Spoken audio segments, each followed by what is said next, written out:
Hi friends, welcome back to Vishwas world. అందరూ ఎలా ఉన్నారు? ఈరోజు వచ్చేసి మనము ఎస్బీఐ వారి మ్యాగ్నమ్ మిడ్ క్యాప్ ఫండ్ గురించి అయితే తెలుసుకుందామండి. అయితే వీడియోలోకి అయితే వెళ్ళే ముందు నాదైతే ఒక చిన్న రిక్వెస్ట్ అండి. వీడియోని అయితే పూర్తిగా చూడండి. ఒకవేళ వీడియో కనుక మీకు నచ్చింది అనుకుంటే కనుక లైక్ చేయడం మర్చిపోకండి. వీడియోలో ఏదైనా యూస్ఫుల్ ఇన్ఫర్మేషన్ ఉంది అని మీకు అనిపిస్తే కనుక నా ఛానల్ని అయితే సబ్స్క్రైబ్ చేసుకోండి. నా ద్వారా మీరు మనీ సేవింగ్స్కి సంబంధించిన ఎన్నో ఐడియాస్ అయితే తెలుసుకుంటారు. ఇంకా వీడియోలోకి అయితే వెళ్ళిపోదామండి. ఈ ఫండ్ టైప్ వచ్చేసి మిడ్ క్యాప్ ఫండ్.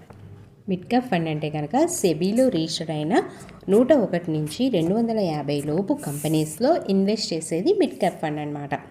ఈ ఫండ్లో వచ్చేసి అమౌంట్ మినిమమ్ ఎస్ఐపిలో ఇన్వెస్ట్ చేస్తే కనుక 500 రూపాయలు మినిమం ప్రతి నెల ఇన్వెస్ట్ చేయాల్సి ఉంటుంది. అదే కనుక లంసంలో ఇన్వెస్ట్ చేస్తున్నట్టయితే కనుక అప్పుడు 5,000 రూపాయలు ఇన్వెస్ట్ చేయాలి. ఎస్ఐపి అంటే ఏంటంటే కనుక ప్రతి నెల మనము కట్టేది. అదే కనుక లంసమ్ అంటే కనుక ఒకేసారి మనము అమౌంట్ అన్నది వేసుకునేది. ఇలాగా మనం ఇన్వెస్ట్ చేసుకున్నప్పుడు మనకి మ్యాక్సిమం లిమిట్ అయితే ఏమీ లేదు, కానీ మినిమం అయితే ఎస్ఐపిలో 500, లంసంలో అయితే మినిమం 5,000 రూపాయలు. ఇది వచ్చేసి ఈ ఫండ్ వచ్చేసి రిస్క్ ఎలా ఉంది ఈ ఫండ్లో అన్నది కనుక చూసినట్టయితే కనుక high risk at the same time high returns. Risk ఎక్కువ ఉంది కానీ రిటర్న్స్ కూడా అలాగే ఎక్కువ ఉంటుంది. ఈ ఫండ్ యొక్క ఎన్ఏవి ఏదైతే ఉందో ఆ ఎన్ఏవి అన్నది మనకి మార్కెట్ ఏదైతే ఉందో అది అప్ అండ్ డౌన్ బట్టి ఈ ఫండ్ ఎన్ఏవి కూడా చేంజ్ అవుతూ ఉంటుంది. మనము ఇన్వెస్ట్ చేసే అమౌంట్ ఏదైతే ఉందో ఇది మిడ్ క్యాప్ ఫండ్ కాబట్టి సెబీలో రిజిస్టర్ అయిన 101 నుంచి 250 లోపు కంపెనీస్ ఏవైతే ఉన్నాయో ఆ కంపెనీస్లో మనం ఇన్వెస్ట్ చేసిన అమౌంట్ ఏదైతే ఉందో అది ఇన్వెస్ట్మెంట్ అనేది పెడతారు.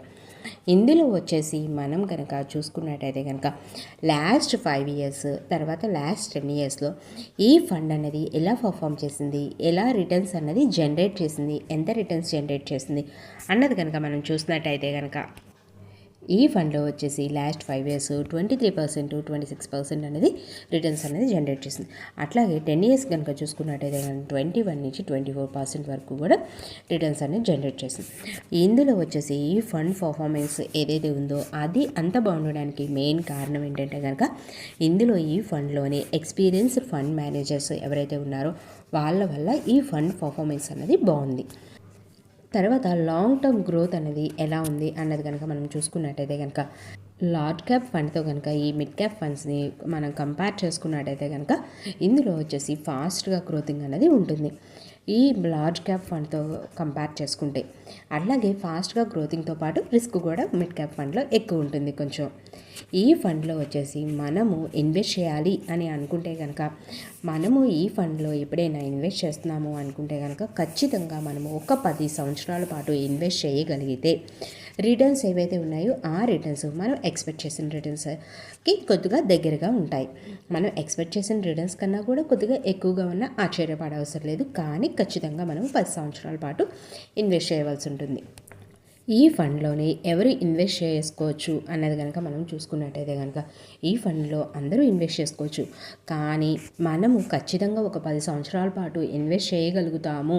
నెలకి ఒక 500 రూపాయలు కడుతున్నాం అనుకోండి, ఆ 500 రూపాయలు 10 సంవత్సరాల పాటు మనం కట్టగలము, మధ్యలో ఆపకుండా మధ్యలో డ్రాప్ అయిపోకుండా మనం కట్టగలము అనుకుంటే కనుక అప్పుడు ఈ ఫండ్లోని ఇన్వెస్ట్ చేసుకోవడం కరెక్ట్.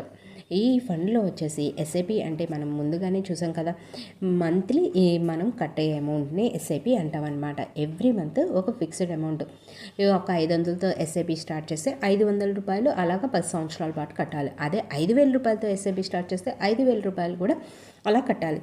ఎప్పుడైనా సరే మ్యూచువల్ ఫండ్స్లో లాంగ్ రన్లో మనకి రిటర్న్స్ అనేవి ఎక్కువగా వస్తాయి. మనం ఎగ్జాంపుల్ కనుక చూసినట్టయితే కనుక ఒక ఏ అనే పర్సన్ ప్రతి నెల ఒక 5,000 రూపాయలు కనుక కడుతున్నట్టయితే కనుక అది 15%, యావరేజ్ 15% వేద్దాం. ఆ 15% రిటర్న్స్తో కనుక వస్తే మనకి ఒక 10 సంవత్సరాలు ఇలాగే పే చేస్తే 10 సంవత్సరాల్లో మనం కట్టే అమౌంట్ ఎంత అవుతుందంటే కనుక 6 లక్షల రూపాయలు అయితే అవుతుంది. 15%తో మనం రిటర్న్స్ కనుక చూసుకున్నట్టయితే కనుక మనకి ఈ 10 సంవత్సరాలు పూర్తయిన తర్వాత వచ్చే అమౌంట్ ఏదైతే ఉందో అది వచ్చేసి 13,90,000 రూపాయలు అయితే వస్తుంది. అదే గనక మనము ఒక 10,000 రూపాయల వరకు కూడా మనం కట్టగలము అని అనుకున్నప్పుడు అప్పుడు మనకేంటంటే రిటర్న్స్ అనేవి ఎలా వస్తాయి అన్నది కనుక మనం చూసుకున్నట్టయితే కనుక బి అనే పర్సన్ 10,000 రూపాయలు అలాగ 10 సంవత్సరాల పాటు ప్రతి నెల కడుతున్నట్టయితే అతను ఇన్వెస్ట్ చేసే అమౌంట్ వచ్చేసి ఈ 10 సంవత్సరాలకు గాను 12 లక్షల రూపాయలు అయితే అవుతుంది. అది 15% అంటే 15% రిటర్న్స్తో కనుక తనకి రిటర్న్స్ వస్తే అప్పుడు వచ్చేసి తనకి 27,90,000 రూపాయలు అయితే వస్తుంది. మనం యావరేజ్ 15% వేసాం. ఆ ఫండ్ పర్ఫార్మెన్స్ అన్నది చాలా బాగుండి ఒక 20% వస్తే మనకు వచ్చే రిటర్న్స్ అనేవి మారుతాయి.